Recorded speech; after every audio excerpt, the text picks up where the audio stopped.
Everyone online is praising this movie for its explosive twists, but no one has truly explained it. What sent a chill down my spine the most was that in the entire story, the victim who was hunted, locked away, and treated as a dead man, eventually pulled off a perfect crime against the system itself. And the so-called hidden forces and chaebol powers were nothing more than sacrifices that stepped onto the altar one by one in this act of payback. Today, I will take you deep into the Korean suspense masterpiece Dead Man. This is not an ordinary revenge thriller, but an extreme counterattack launched by a powerless man at the bottom, using his erased life as a weapon against the entire chaebol political system. The story begins with an ordinary Korean man, Lee Man-jae. His wife wants a divorce, and the reason is brutally realistic. He cannot make money, and he cannot give her companionship. Now even their child is about to arrive. But this family can no longer see a future. This is the first thorn the movie plants,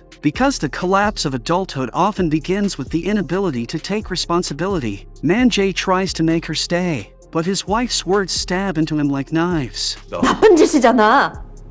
그거 범죄잖아. The sad part is that at this moment, Man-jae cannot even do this one thing right, with nowhere left to go. He listens to a rumor and comes to a rundown junk car recycling yard. At first, he wanted to sell a kidney, because that was the most basic capital a person at the bottom still had. But the old man tells him that kidneys are not worth much, and the price between the left and right kidney can even differ by 20%. Then he advises him to sell something else instead, such as his name. Man-jae is stunned, wondering how a name can be sold. Soon, the old man brings in a professional to explain it. License plates and cars are separate, and even if the car is scrapped, the license plate can still be valuable. Names and people work the same way. Man-jae rents his name to them and becomes a nominal legal representative, so he does not need to do anything, but he can still receive a monthly salary. Friends, pay attention to this setting, because it directly breaks apart a person's identity. The name is the shell, and the person is the core, but now they only want the shell. This is capitalist alienation, the ultimate form of what a person can become. You are no longer a complete human being, but a part that can be dismantled and rented out. Your name becomes an asset more valuable than you yourself. Man-jae, who is desperate for money, signs the papers, receives a huge sum, and instantly becomes the president of Gumwang Technology. A beautiful secretary handles everything for him, and documents are stamped one after another. The only thing he has to do is appear in the legal documents whenever needed. He buys his wife a big house and luxury goods, trying to use money to fill the cracks between them. But when his wife looks at him, her eyes become even colder and more uneasy. The cracks begin to grow from here, because money solves survival, but it corrodes the foundation of the relationship. He does not know that every gift from fate has secretly been marked with an unimaginable price. Through an old friend's introduction, Man-jae finds a mysterious fortune teller. The old man only takes one look at his name, Lee Man-jae, then slowly opens his mouth and reveals his current situation. 돈이 들으면 다 나가는 사주에 원진살이 있어서 가정을 지키기가 어렵겠네. 부인이랑 헤어졌네요. Man-jae is shocked. The old man then tells him that their bond has already ended, that there is no hope of getting back together, and that his name cannot carry this kind of blessing. This is the first key metaphor in the entire film. The fortune teller's words mean only one thing: his fate cannot bear this kind of family. And this name has already been targeted by the system, about to be used as the ground that collapses beneath everything. It no longer belongs to one person's life path. When he says the name cannot carry the blessing, what he really means is that this name is about to be loaded with hundreds of billions in hidden money, and it is too heavy to hold the balance down. Here, the movie quietly jumps from social criticism into a prophecy of fate. Man-jae refuses to believe it, or rather, he is unwilling to believe it. He keeps bombarding his wife with money, but she keeps her heart tightly shut. Then, the phone rings, and it is the middleman. It turns out that a tax investigation is coming. The company has a problem, and he must immediately fly overseas, with the ticket already prepared, under the excuse of going on vacation. Just like that, at the airport, the middleman smashes his phone and hands him a suitcase full of US dollars. There is 1 million here, and if you cannot spend it all, do not come back. Man-jae is pushed onto the plane and begins a luxurious yet empty life on the run, until one day, he sees his own wanted notice on the hotel TV. The representative of Gumwang Technology, Lee Man-jae, is suspected of transferring hundreds of billions of won and fleeing overseas. He collapses to the floor. Hundreds of billions, yet he has never even seen 100 million. He frantically calls the middleman, but no one answers. At that moment, the room phone suddenly rings, and when he picks it up, there is only dead silence. Then, two huge men break through the door, and he has no room to resist. They take every valuable thing he has, including the suitcase of US dollars he has not finished spending. Then, with one shot of anesthetic, he is stuffed into a funeral van like cargo. After an unknown amount of time, he wakes up in the middle of a bumpy ride, and before his eyes is a desolate desert, with barbed wire and watchtowers in the distance. This is a privately run prison, and everyone locked inside has lost their name. Just like him, the guards tell them that here, names are forbidden. They have no names, only numbers. If they obey and work, they can live, but if they disobey, they will be finished. Man-jae is locked up for 3 days and 3 nights, trapped in isolation and despair, as if ice water has swallowed him over his head. His only thought is the child he has never even met. Time loses all meaning here, and after 2 years, he has almost become a walking shell. In the 3rd year, a woman appears. She slaps the dazed Man-jae awake and asks him if he wants to get out. The premise is that he must obey her orders. The condition is simple. The hundreds of billions of won allegedly taken under Man-jae's name were moved by his political rival, Representative Hwang,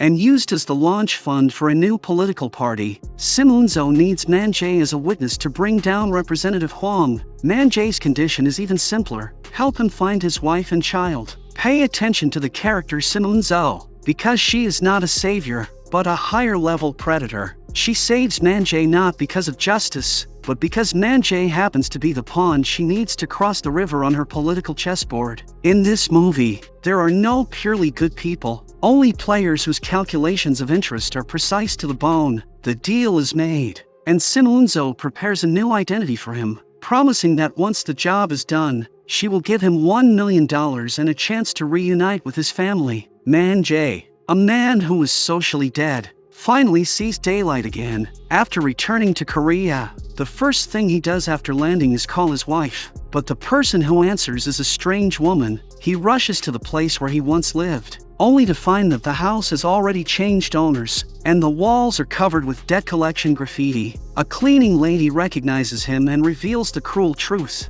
After the incident back then, everyone believed that he and his wife had faked their divorce to hide assets. His wife was pushed to the edge and nearly jumped from a building, but after being saved by the police, she waited painfully under waves of insults and harassment, until her heart finally gave up completely and she left for another country. Standing in the ruins of his life, Man-jae finally understands what his wife said back then. The person she wanted was not an empty shell named Lee Man-jae, but a husband with warmth, companionship, and responsibility. It was he who lost that person with his own hands, leaving behind only a name worth $1 million. This is the movie's deepest emotional question. When we trade our character and sincerity for flashy material things, what do we still have left?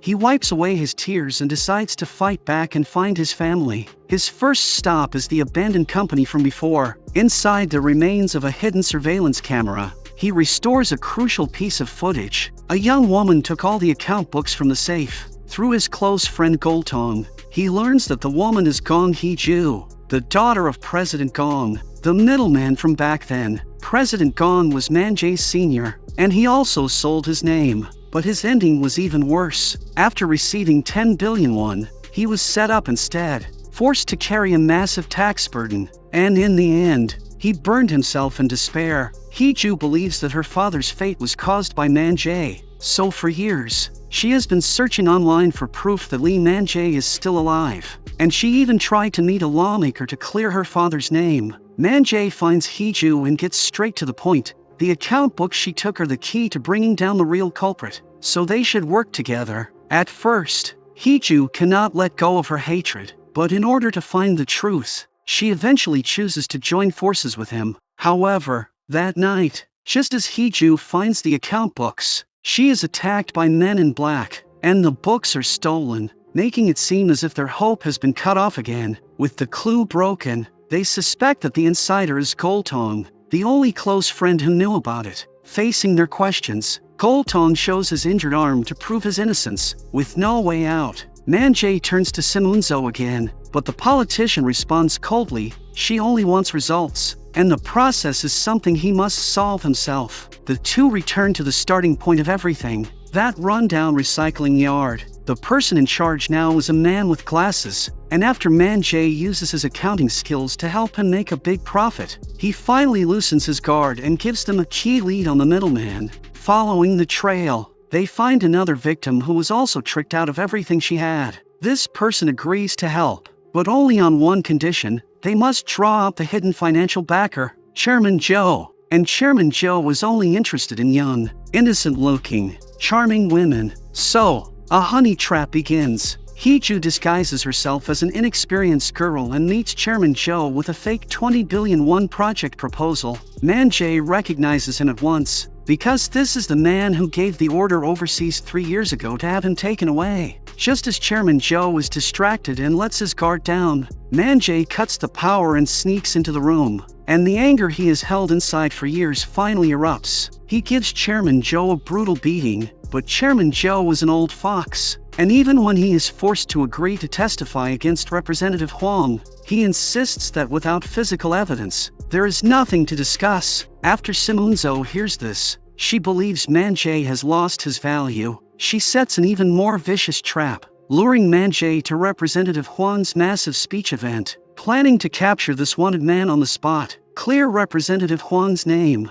and use it as her own bargaining chip to switch sides. When everything is exposed, Man-jae desperately breaks through the crowd, but at the entrance of an alley, he is knocked unconscious by an iron rod. When he wakes up, he is tightly tied up, and the person in front of him is his close friend Goltong. It turns out that the person who stole the account books really was him. Just as he is about to make a move against Man-jae, Goltong's eyes suddenly harden, and he turns around, throwing himself at Chairman Joe's approaching men, ready to risk everything to buy Man-jae time to escape, before finally losing his life on the street. Goltong's end is the brightest flash of courage in this tragedy of people at the bottom hurting each other. He is not a good man, and he has betrayed others, but at the final moment, he chooses to use his life to win back the smallest piece of dignity. At this moment, Chairman Joe believes victory is already in his hands. In the next second, a truck smashes through the wall and rushes in, and Simunzo arrives with her people as if dropping from the sky. It turns out that all of this is still her setup, and the purpose is to make Chairman Joe lower his guard, so they can finally catch him with the evidence and successfully take the account books back. With the records of tens of billions in hidden funds inside the account books, Representative Huang steps down. Simunzo keeps her promise, gives Man-jae $1 million, and finds his wife's contact information and new photos. In the photo, his wife is holding an adorable child. Man-jae dials the number with trembling hands, and when his wife hears his voice, she is shocked at first, then turns cold. His wife stays silent for a long time. 내가 너한테 나서는 거 자격 없다는 거 알거든. 근데 저기 서리 목소리 한 번만 들을 수 있을까? 저기 아빠 안 해도 돼. 그냥 목소리 있지? 그냥 뭐 이래도 되고. Man-jae's world becomes completely quiet. 죽었어. He wins, taking back his name, bringing down his enemies, and gaining money, but he loses everything: time, family, love, and the complete version of himself that once existed. He has redeemed the trademark called Lee Man-jae, but the life content inside Lee Man-jae has already been completely emptied out. This is the ultimate meaning of the title Dead Man. Social death may be reversed, but once a life withers away, it can never truly be reborn. However, the story is not over yet. Hee-ju discovers an even more shocking clue: the logo of the baseball team her father once sponsored and the party emblem of Simunzo's People's Party were created by the same designer. This means that Simunzo's superior, party heavyweight assemblyman Yoon, is the even deeper predator lurking beneath the water. and even Simunzo herself has been kept in the dark the whole time. After realizing she has been used, Simunzo becomes completely furious, and she hands Assemblyman Yoon's damaging materials to Man-jae, demanding that he bring him down as well. Man-jae discovers that most of the hidden funds have all flowed to Assemblyman Yoon's relatives. Then inspiration strikes him, and he changes the names of all the recipients in the account books to Lee Man-jae. In this way, Assemblyman Yoon's corruption chain is directly and tightly tied to Lee Man-jae's embezzlement case. They find Representative Hwang, who has just fallen from power and is eager to redeem himself, and have him publicly release all the forged evidence. Just like that, Assemblyman Yoon collapses as well. At the celebration dinner, Representative Hwang mysteriously says that he wants to take Man-jae to meet the real investor behind the scenes. The door slowly opens, and Man-jae feels as if he has been struck by lightning. The person sitting in the room is actually the fortune teller who once predicted in front of the fortune-telling stall that he would lose his wife and child. The two people are actually the same person. The old man smiles, as if admiring a perfect work of art, and slowly explains everything to Man-jae. 우선 난 누가 권력을 갖는가에 관해선 아무 관심 없어요. 한국의 가장 인기 스포츠는 다음 대통령은 누구냐 게임이죠. He leads Man-jae into a secret room, where the walls are filled with thousands upon thousands of file boxes, and on every box is the name of an ordinary Korean person. The old man gently strokes these boxes, as if he is touching currency in circulation. A name is only a container. Ordinary people fill it with failure, poverty, and weakness, but they fill it with power, money, and a brand new life that has been forcibly rewritten. The container never changes, but the life inside can be completely different. Friends, this is the most central and terrifying philosophical setting of the movie, because it pushes the alienation of human beings to the extreme. Your essence is no longer defined by your soul and sincerity, but by what has been forcibly stuffed into the container called your name. They buy and sell names, but what they are really buying and selling is the right to fill a person's life. You think you are exchanging your name for money, but that is not true. They use money to buy out the pen you use to write your own life. All of Man-jae's anger looks pale and powerless in front of absolute top-level control. In the end, with Simunzo switching sides and solid evidence emerging, the old man, Chairman Joe, Assemblyman Yoon, and the other powerful forces at the top are all brought down together, and the law delivers its judgment of justice. He takes back his own name and cancels his death status, but as he stands in the ruins of his broken life, he has nothing left. His wife will never come back. The child never existed. His closest friend has already lost his life, and the best years of his life were trapped in an iron cage on a deserted wasteland. The first sum of money he got by selling his name, the stable future he once planned for his unborn child, eventually became a huge and ironic dark joke. The movie ends here, but our thinking has only just begun. In my view, the movie Dead Man is not simply a political suspense film at all, but a distorted mirror aimed at every one of our lives. Aren't we also renting out our own lives in some way? We sign our names onto 996 work contracts in exchange for thin survival resources. We bind our names to 30-year mortgage contracts in exchange for a place to stand. We turn our names into cold labels on social media in exchange for brief virtual recognition. We desperately try to make sure our names are useful, yet we often forget to make the life behind those names interesting, loving, and warm. The old man says that a name is a container. Then what have we put into our own containers? Is it a burning dream? Or cold KPI numbers? Is it the whisper of someone we love? Or endless instructions? Is it a vivid story that belongs only to us? Or a standardized life resume that looks just like everyone else's? The movie ends here, and I will see you in the next episode.